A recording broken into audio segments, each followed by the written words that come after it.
Good morning. Okay, we got 8 chapters to cover.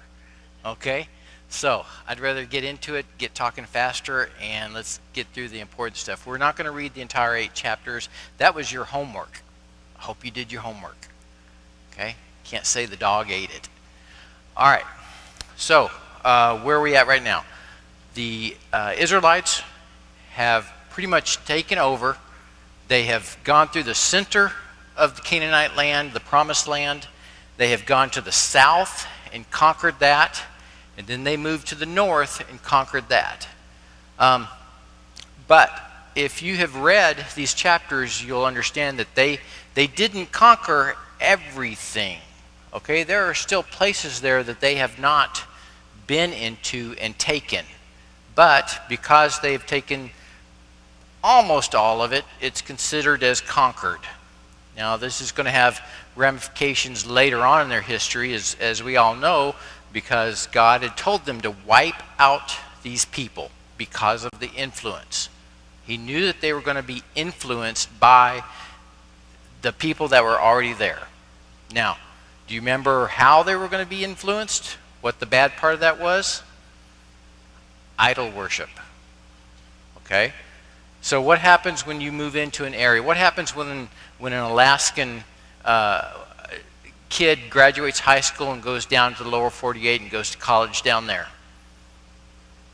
He or she finds somebody down there, they fall in love, they get married, and they usually don't come back. Okay? Influence. All right? So same thing's happening there. That's just a simple example, but same thing's happening with the Israelites. Wherever they move into, they're going to get to know the people around there. They're going to be influenced by them. They're going to start intermarrying, and customs, ways, culture is all going to overcome them. Why? Because they're human. All right? God is trying to prevent that.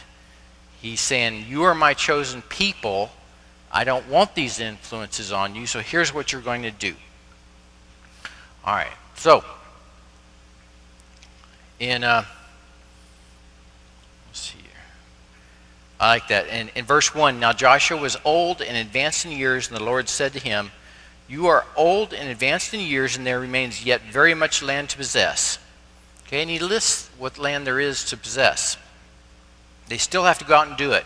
Now, what we're going to see in these chapters is this is not a task for the entire nation of Israel to continue on like they did in the central, south, and the northern part. Now it's going to be left up to the tribes that are inheriting the land. After it's portioned out, these tribes are going to have to go in there and do mop-up detail. They're going to have to conquer some of these themselves. All right? But while it doesn't specifically say, it infers that God is going to be with them. He's been with them through this entire campaign, and that is how they have overcome these different cities, kings, armies. Okay, that's how they've been successful, not because of their own military might, but because of God. So it's inferred that as they go into these cities to possess the lands they're given, then God's going to be with them again to take the rest of it. So, starting in verses 8, chapter 13, verses 8 through, I marked a whole lot here. Okay, verses 8 through 33. There's the details of the land given to half the tribe of Manasseh, the tribe of Reuben, the tribe of Gad, and they were given to them by Moses. Okay?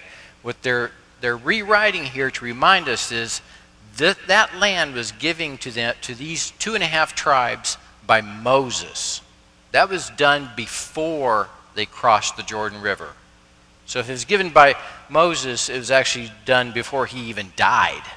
Now, why would Moses do that, and why would they get these plots of land, this huge areas of land, country, if you will? Okay? They had gone through there and saw how beautiful the land was. They had conquered the Midianites through there. Okay, they had already defeated them, and they went in there, and Gad and the tribe of Reuben and the tribe of Gad had lots of livestock and herds. Now, if you've got all these animals that you're taking care of and you're traveling at the same time, wouldn't you get into an area and go, wow, look at this lush pasture. This would be great for my livestock, my family. We could prosper here. Do we really have to leave it? I'm kind of surprised that it doesn't say, and all the other tribes wanted the land too. I'm sure it must have been very fertile, beautiful land. And then that's the way I picture it. If it's got to be for the livestock and all this. And it's a huge area of land, because if you put livestock and herds in one area for too long, they're going to overgraze it. They're going to make it barren. So you've got to have quite a bit of land to move them around and allow the pasture to regrow and continue on. It's a self-fulfilling circle, if you would. And Moses says, okay, you can have this area, but we still need you to help us fight. We're a tribe. We're not a tribe. We're a nation. And if you leave us, that's fewer of the rest of the nation. And so then I think Joshua is speaking or Moses is speaking more as a true leader, saying, no, you've got to help all the rest of us too. Okay? We're doing this as a whole group. You don't want to leave your brothers and sisters out in the cold, fighting a battle that you should be a part of. This promised land was given to all the nation, and all of us are going to fight together. And they said, okay, we'll do that. We will go, our men, we're going to leave our women and children and our livestock here. They're not going to have that burden to take with them. They can move faster. And they said, we'll join our brothers and sisters. We will cross into the rest of the promised land, and we will help them take that. And then once we're done there, then we will go back to our land. And Moses says, okay. Now, it's kind of after the fact. If you read along in the passages there, it's after the fact that the half tribe of Manasseh joined in. Now, in growing up and listening all the accounts of this, I was always like, why half the tribe of Manasseh? Did Moses just say, okay, this half can go, this half can stay? So I have a thought there. That perhaps, if you read along in the scriptures there, it mentions it in a couple different places, especially in chapter 16. Zelophehad's daughters. Okay? If you read along, see Zelophehad. Told you, just mispronounce the names. It's easier that way.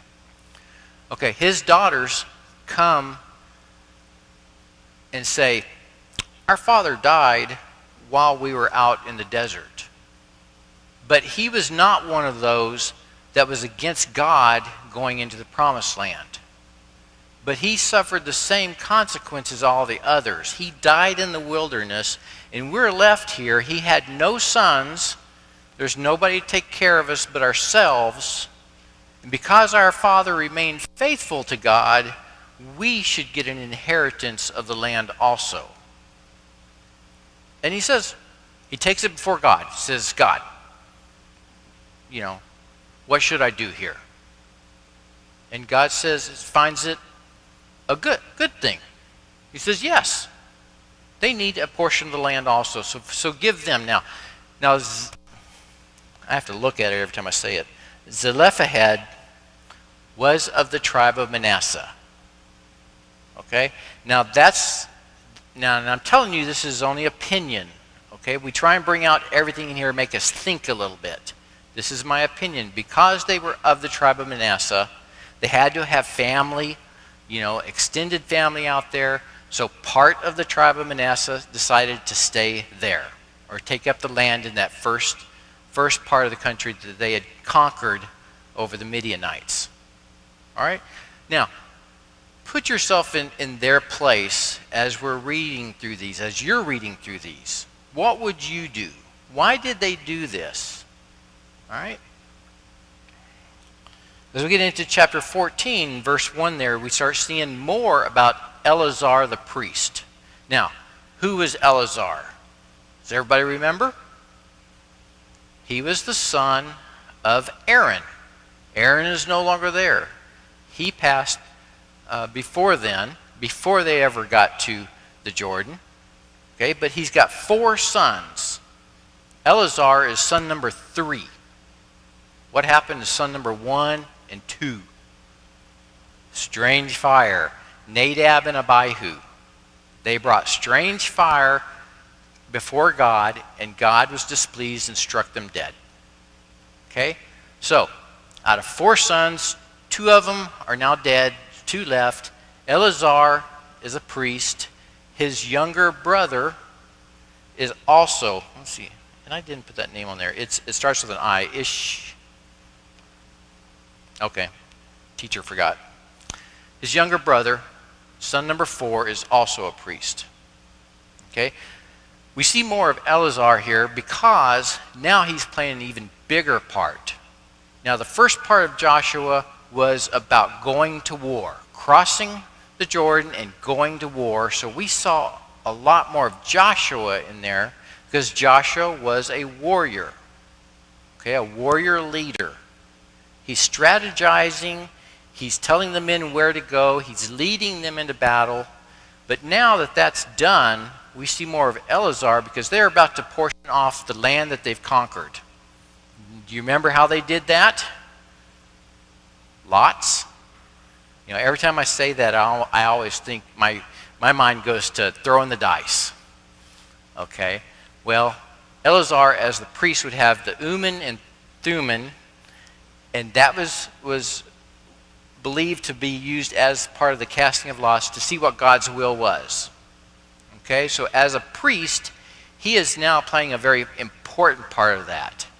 He is there to be a direct conduit to God to help Joshua understand how they're going to portion out the land.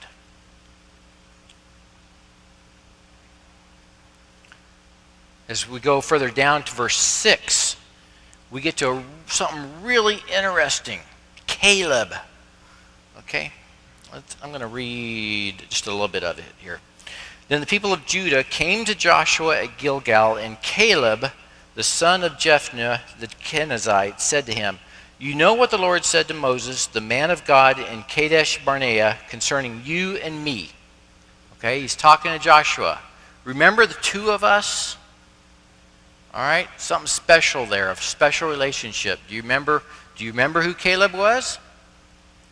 Think back 45 years, 47 years. That was the very first time that they got to the promised land. They are there and they send in the spies. And they go in there, and Joshua and Caleb are among the spies. And when they come back, 10 of them go, "We can't do this." And 2 of them, Joshua and Caleb, both said, "Yes, we can. We have God. We can go in there and we can defeat them, take this land that God has promised us, and it's everything's going to be like it should." Okay?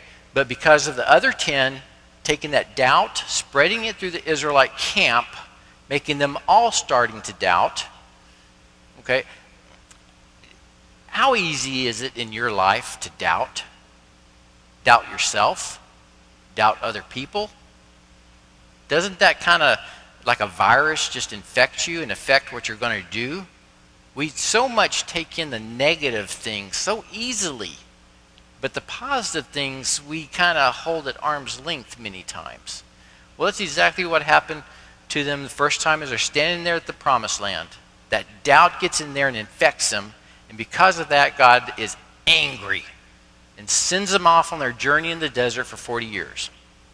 And that way all the generations that are older are dying off because God has said, "You are not going to enter the promised land. You are not going to see what I was going to give you." It's going to be up to you, the generations after you. Okay? But Caleb is still alive, and Joshua is still alive. And Caleb is coming to Joshua now and saying, you remember what God told us? That he had something special for us? Well, I'm ready to take possession of my land for what I did.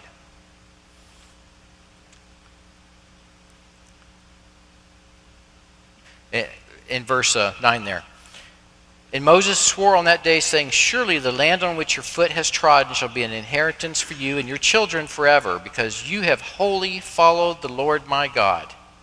And now, behold, the Lord has kept me alive, just as he said, these 45 years, since the time that the Lord spoke this word to Moses, while Israel walked in the wilderness. And now, behold, I am this day 85 years old. 85 years old. He has gone through this entire journey.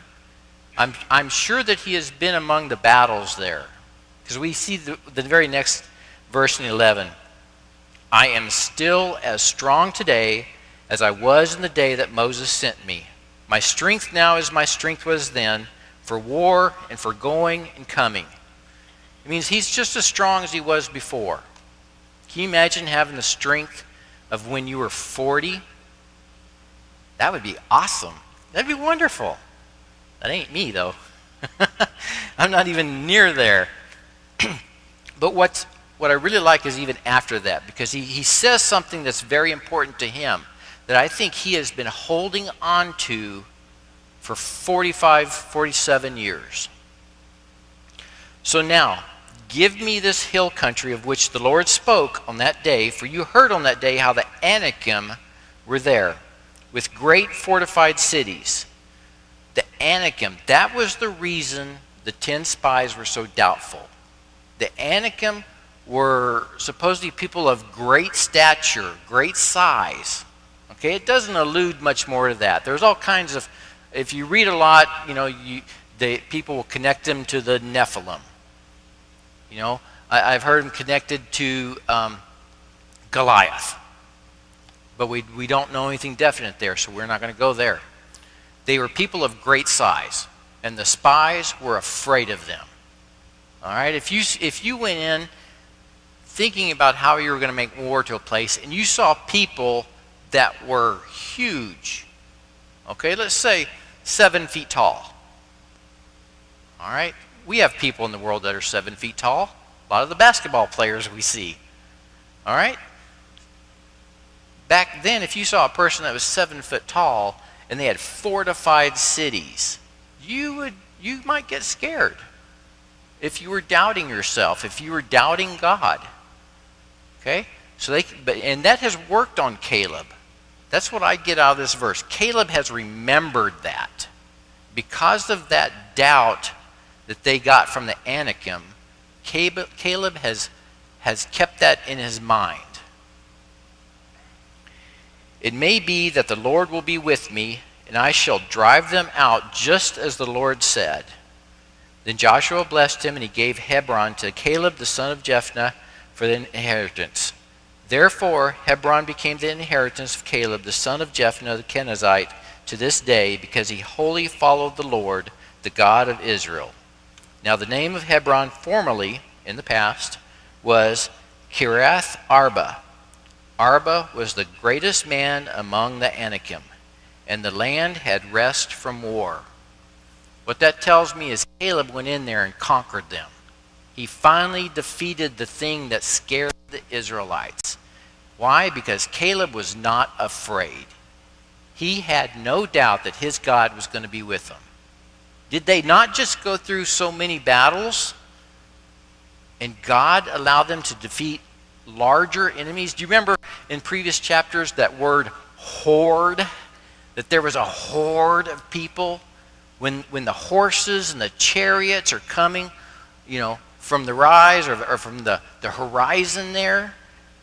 And the Israelites went, our God is with us. We can take him. Because God said he would. Well, Caleb has remembered that and stuck to that the entire time. He knows what God can do. God has even allowed him and helped him through the past 45 years or so to make it through the desert, to be alive, to be as strong as he was then. And he says, okay, I want to get settled here. I'm going to defeat this enemy, but this is the place I want. They've been a burr in my side for so long and caused us so much trouble. I can take them because I've got God. Man, if we had that much faith, imagine what we could do. Without that doubt, what could we do? Okay, so then we start getting into, starting in chapter 15, the different allotments. Okay, the allotment for the tribe of Judah in chapter 15. I got to scroll through here. Okay. Chapter 16, the allotment for Ephraim and Manasseh. Let's see if I... Okay, so this map will give you overall, as we're going through here, just keep an eye on the map here. It's not interactive. It doesn't move around or do anything. It's just information. Okay, you see the different areas that they are all taking. Now, as you get through the list there of the tribes, if you really count them all out, there's 13. Okay, but what happens there is the tribe of Joseph is split into two, Ephraim and Manasseh, because those were his sons. Okay, the tribe of Levi did not get an allotment, and we're going to talk about more of this as we go along here. So, hang on there. So, for the tribe of Joseph, it becomes the tribe of Ephraim and Manasseh. Chapter 17 talks about the tribe of Manasseh. And there in verse 3, chapter 17, verse 3, Zelophehad, the son of Hepher, son of Gilead, son of Machir, son of Manasseh, had no sons, but only daughters. And these are the names of his daughters, Mahlah, Noah, Haglah, Milcah, and Tirzah. And they approached Eleazar the priest, and Joshua the son of Nun, and the leaders, and said, the Lord commanded Moses to give us an inheritance along with our brothers. Okay, so this is where they get their land. Remember now, as the tribe of Manasseh, they've already gotten part of it on the other side. Right there. So this portion right here, Reuben, Gad, and half of Manasseh, was given before they even crossed the Jordan. Moses gave that to them. Now, look how big Manasseh is there. That's quite a bit of land. Okay? Gad and Reuben were herders, livestock. They found good land. They stayed. Manasseh, right there, that part, decided to stay also. All right? But the other half of Manasseh went with them and stayed on the west side.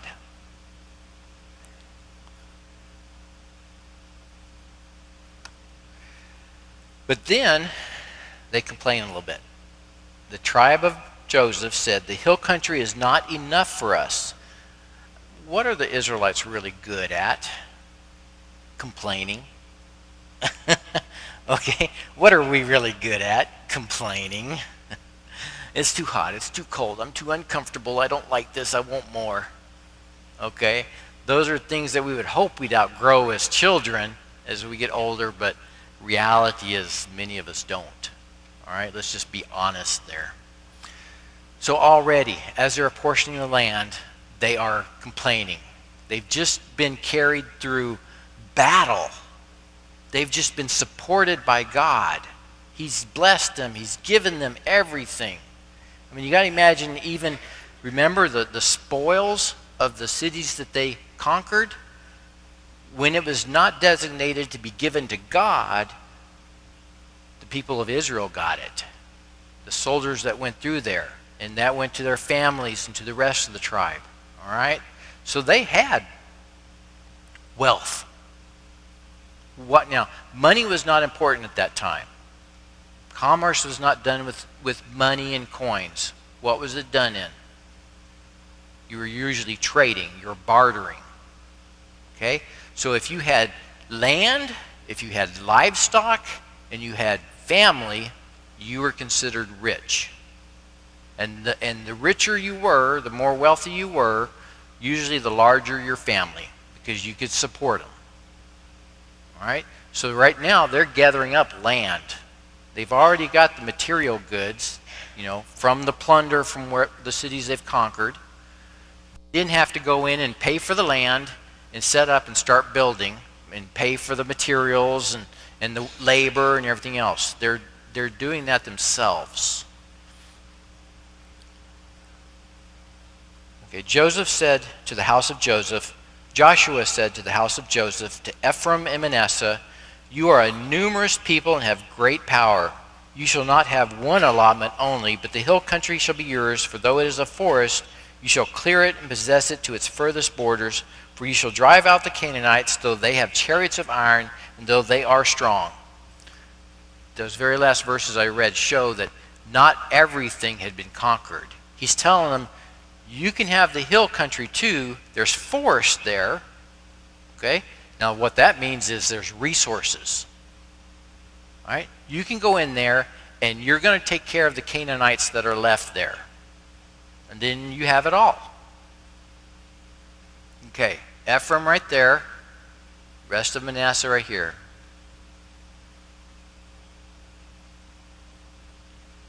Then in chapter 18, it's the rest of the land. Not all the tribes have gotten their land yet. There's still more. There remained among the people of Israel 7 tribes whose inheritance had not yet been apportioned. So Joshua said to the people of Israel, how long will you put off going in to take possession of the land which the Lord, the God of your fathers, has given you? Do you know what he's describing there? He's rebuking them for something. What is that? Complacency. They were getting a little bit lazy. They had, they had been through in battles and war and a lot of marching, and now they're kind of ready to sit back and rest on their laurels. We deserve a break. And Joshua's telling them, you still need to take the rest of it too. Are you just going to sit around and mooch off us? Or are you going to go in and get your land? So, Joshua says, give me 3 men from each of your tribes. So 21 men. He's going to send them in there. And this time it's not as spies. Okay, not necessarily as spies. They've already decided they can conquer it. They have their secret weapon, God. All right? They can rely on him. But what they want to know is, well, what does the land look like? We haven't been in there and defeated them yet, so what does the land look like? Is it dry, barren desert? Is there nowhere to plant fruit trees? Are there pastures? Is it rocky? Or is it all mountains and we're not going to be able to live there? We got to know what it is. So he sends them in there.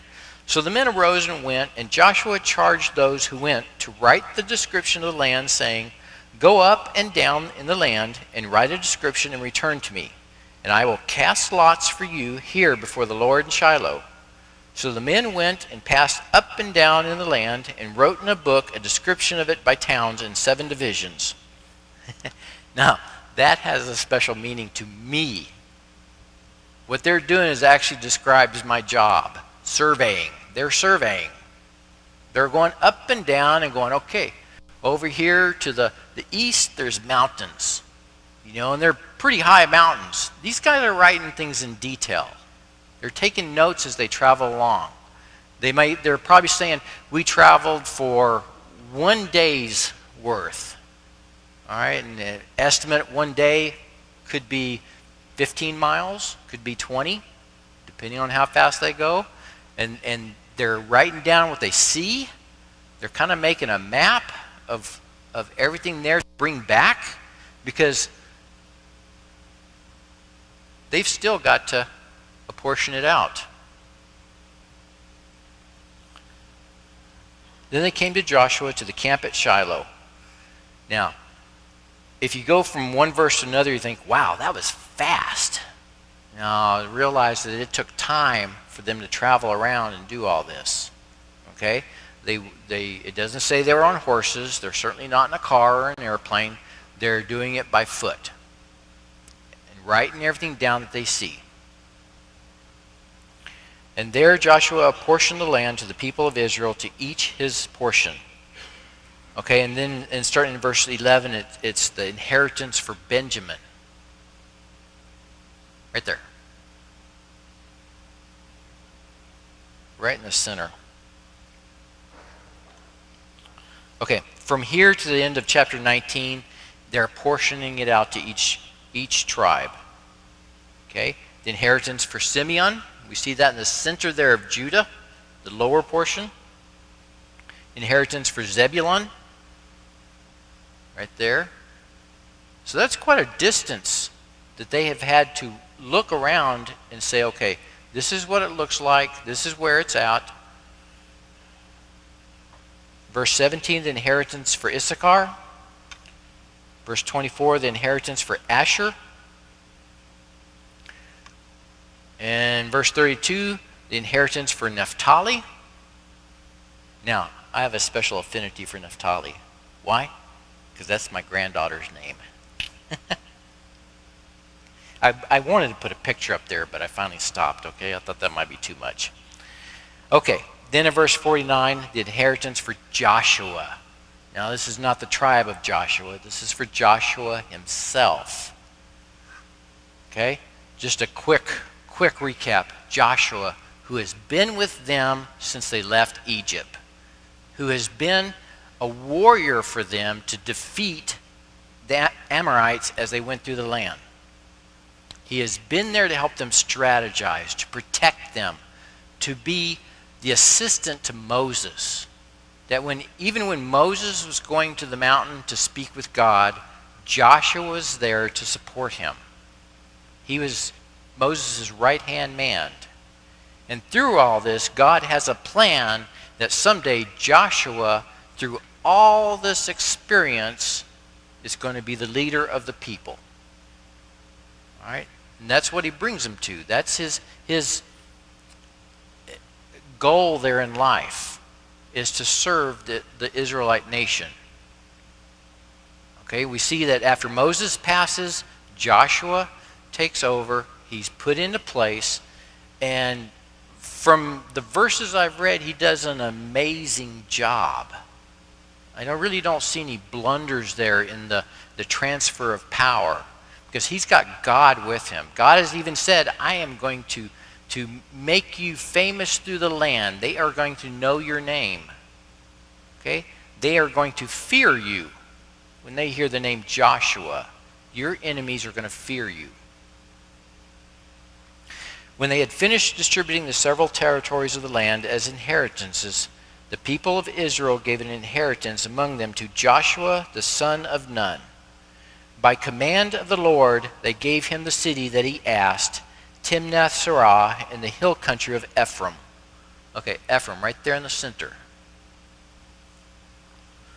And he rebuilt the city and settled in it. He got a reward. He got a blessing. Okay, that was kind of, remember, God has already told him, you are old. All right, we're going to see in later chapters over the next 2 weeks that he is actually getting closer to the day he dies. He is old, but he has served God and he has served the nation. And God has said, you will give him this city.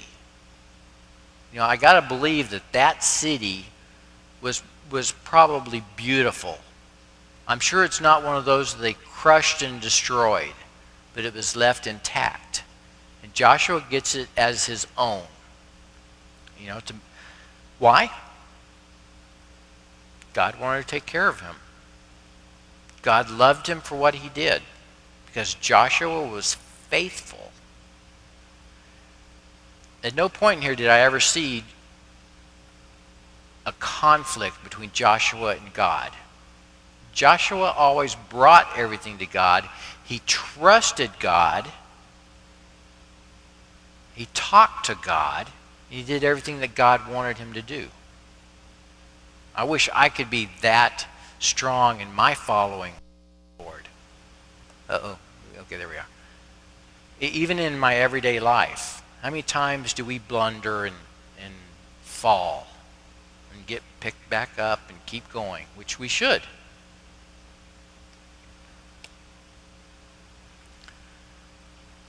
In verse 51, these are the inheritance that Eleazar the priest and Joshua the son of Nun and the heads of the fathers' houses of the tribes of the people of Israel distributed by lot at Shiloh before the Lord at the entrance at the tent of meeting.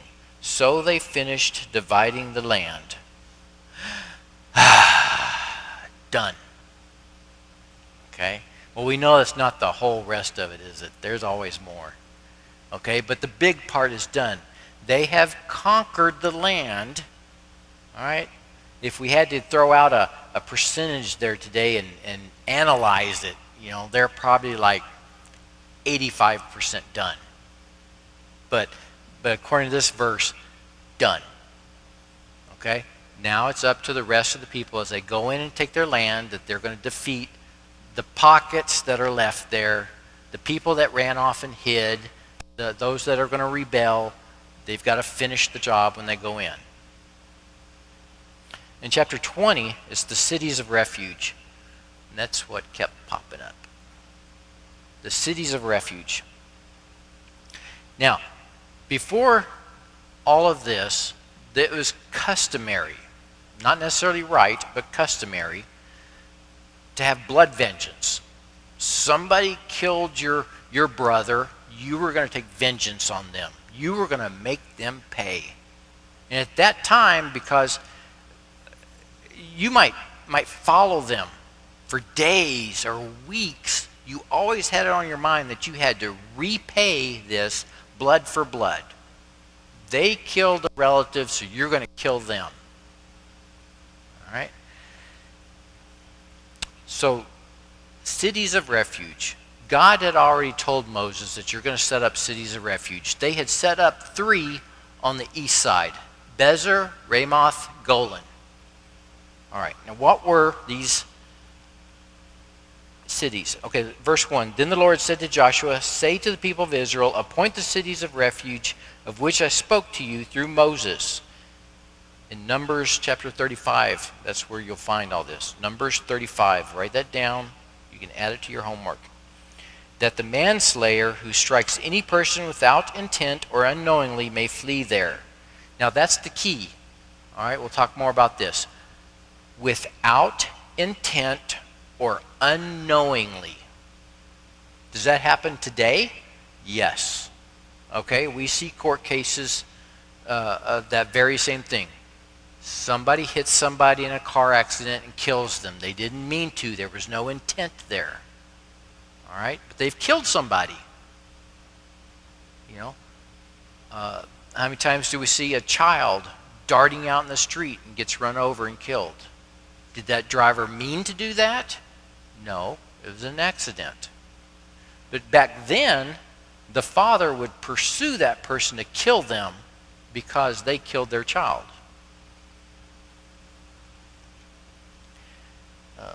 They shall be for you a refuge from the avenger of blood. He shall flee to one of these cities and shall stand at the entrance of the gate of the city and explain his case to the elders of that city. Then they shall take him into the city and give him a place, and he shall remain with them. And if the avenger of blood pursues him, they shall not give up the manslayer into his hand, because he struck his neighbor unknowingly and did not hate him in the past. There's so much written in there. It's about the intent, what was meant to happen. You're just going along and you run over somebody. Or as you're working out in the field, you loosened a boulder and it fell on somebody and crushed a worker. Who's going to pay for that? Accidents like that happened.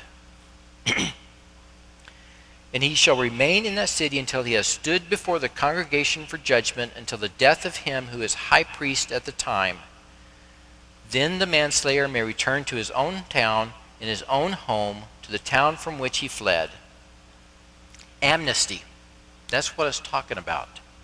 These were cities of refuge that if you had an accident and killed somebody and you didn't mean to, okay, it was not murder, it was an accident, then you could flee to these cities. Now, can you imagine having a...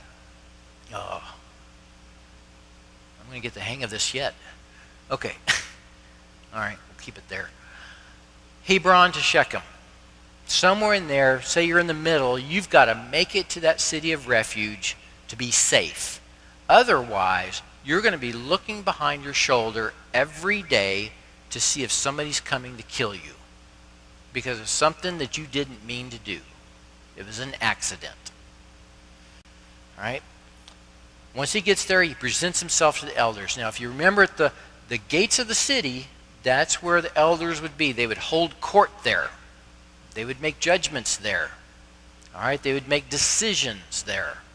So this person would present himself there and say, look, this is what I did. I did not mean to do it.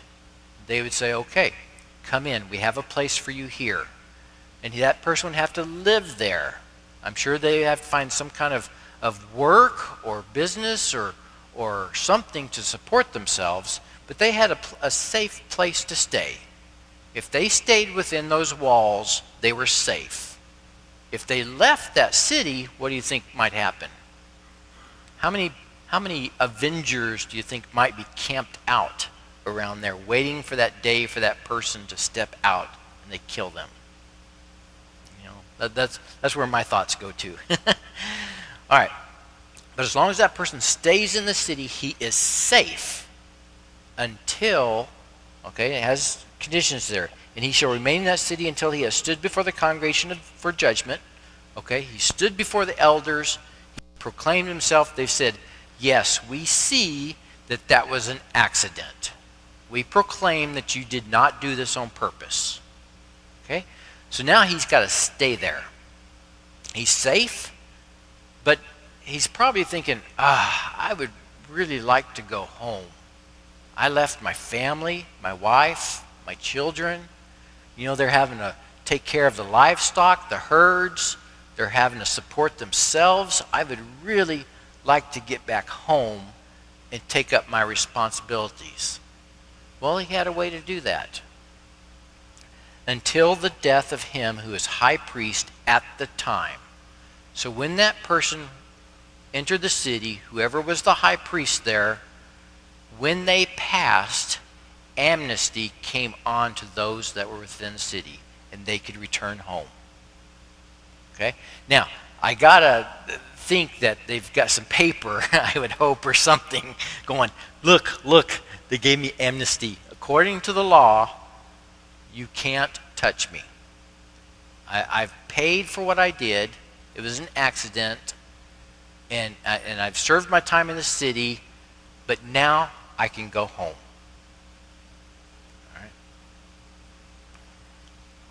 All right, so the rest of there, 6 cities total, 3 on the west side of Jordan, 3 on the east side of Jordan. They're scattered pretty evenly there. Okay, so they know where they're at. They know they can run to one city if something happens. Now, these cities were also special because they were assigned to the Levites. Okay, now what's special about that? Well, the Levites, as those serving God, would know God's law. All right? They would know it. So you got to imagine that you would want a good lawyer on your side, right? You would hope they'd know the law instead of some guy saying, yeah, I kind of studied it a little bit. You know, the Levites would help with this. In the decisions, I've got to, in my imagination, they're also some of the elders of the city. Chapter 21, cities and pasture lands allotted to Levi, to the tribe. All right? So they're given cities throughout here. They don't own them.